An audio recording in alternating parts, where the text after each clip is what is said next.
So ఇప్పుడు ఇప్పుడు మీరు అంటే ఇప్పుడు జరుగుతున్న విచారణ ప్రకారంగా స్కామ్ అయితే జరిగింది కదా, 100% వాళ్ళు చాలా ట్యాపింగ్ చేసినారు అన్న దాంట్లో డౌట్ లేదు. చాలా నిర్లజ్జగా చట్టాన్ని పూర్తిగా తూట్లు పొడిచి రాజకీయ ప్రత్యర్థులను ఒక ముగ్గులో దించడానికి, వాళ్ళను నిర్వీర్యం చేయడానికి, ఒక ప్రభుత్వం ఎంత అప్రజాస్వామికంగా నడుస్తున్నా అదే ప్రభుత్వానికి మొత్తం పోలీస్ యంత్రాంగం కొమ్ముగాసిన తీరు, ఇది ఏ డెమోక్రటిక్ కంట్రీలో ఏ డెమోక్రటిక్ స్టేట్ ఇటు జరగలేదు. This is first of it's kind in the country. అంటే ఇండియన్ టెలిగ్రాఫ్ యాక్ట్ను ఈ రకంగా కూడా మిస్యూజ్ చేస్తారా అని మనము అభ్రపడేలాగా, ఆశ్చర్యపడేలాగా వీళ్ళ వ్యవహారం ఉంది.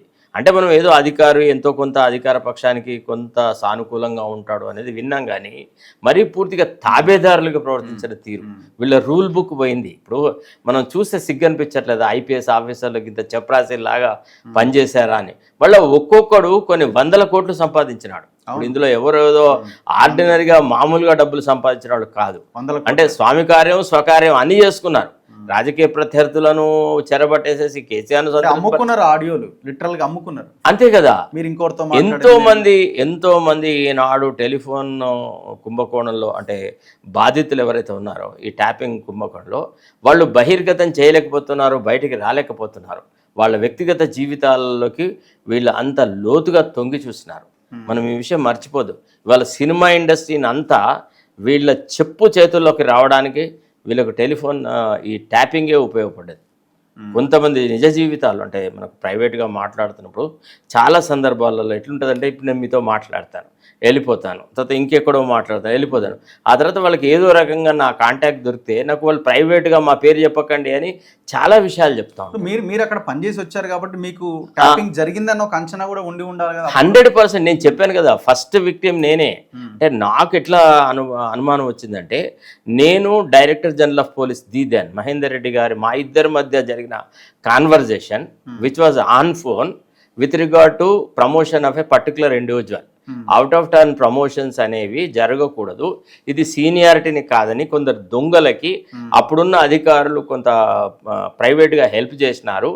ఇదంతా ఒక కాకస్.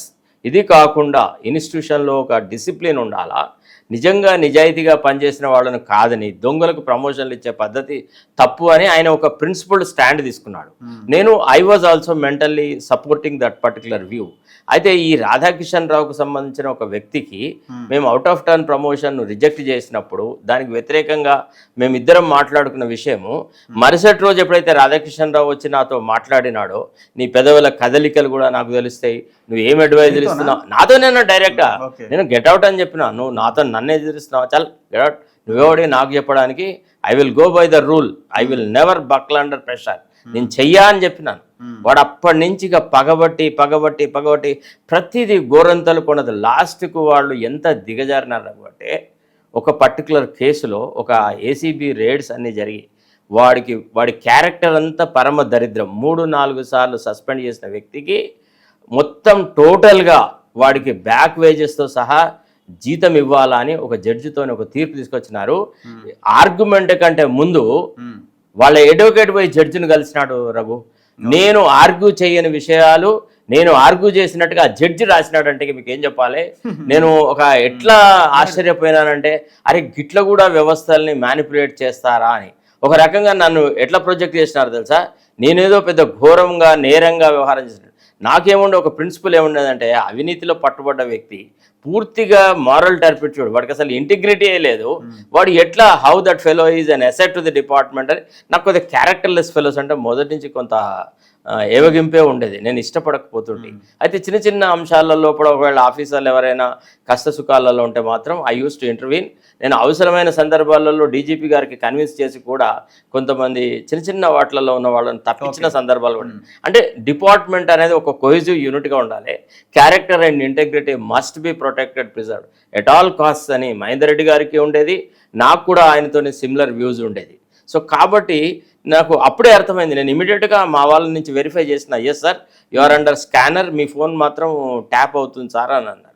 నాకు అప్పుడే తెలుసు. అందుకే కదా నేను చాలాసార్లు మీకు గుర్తుండే ఉంటుంది, మనం ఈ ప్రభుత్వానికి కేసీఆర్ ప్రభుత్వాన్ని వ్యతిరేకంగా కొట్లాడే సందర్భంలో కూడా నేను ఈ విషయం మీకు చెప్పినాను, ఏమని ఇట్లా చేసినారు, టెలిఫోన్ ట్యాపింగ్ ద్వారా రాజకీయ ప్రత్యర్థులను బొందబెట్టినారని. తర్వాత ఇంకో విషయము 12 మంది ఎమ్మెల్యేలను కేసీఆర్ కొన్నదానికి కూడా ఈ టెలిఫోన్ ట్యాపింగ్తో సంబంధం ఉంటుంది. ఏది అప్పుడు సవితా ఇంద్రారెడ్డి మిగతా వాళ్ళు కాంగ్రెస్ వాళ్ళు వాళ్ళలో ఎవరెవరు రేవంత్ రెడ్డి పట్ల ఏవగింపు ఉన్నారు, ఎవరెవరు రేవంత్ రెడ్డి నాయకత్వాన్ని ఇష్టపడుతున్నారు, ఇష్టపడట్లేదు, ఎవరికి ఎక్కువ ఆకాంక్షలు ఉన్నాయి, ఎవరికి మంత్రులు అయితే బాగుండు అనే కోరికలున్నాయి, ఇవన్నీ ఒక పద్ధతి ప్రకారంగా చేసి సవితా ఇంద్రారెడ్డిని ట్రాప్ చేసేసి ఈ రకంగా చేసిన ప్రతి దాని వెనుకుంది. కాకపోతే చచ్చు దద్దమ్మలు కాంగ్రెస్ వాళ్ళు, వీళ్ళకి అసలు ఏ మాత్రము కూడా వీళ్ళకి తెలివి లేదు. వీళ్ళు ఎన్నడూ ప్రత్యర్థులు చేసేటువంటి ఒక కార్యక్రమం ఏంటిదని చూసిన వాళ్ళు కాదు. వీళ్ళంతా ఏంటంటే ఎవరో చేసిన కృషికి ఎవరో ఈనాడు ఫలితం అనుభవిస్తున్నట్టుగా వీళ్ళుంది. వీళ్ళు చేసిన యుద్ధాలు లేదు, ఉద్యమాలు లేదు, వీళ్ళు ప్రభుత్వం తీసుకురావడానికి ఏ రకంగా బాధ్యత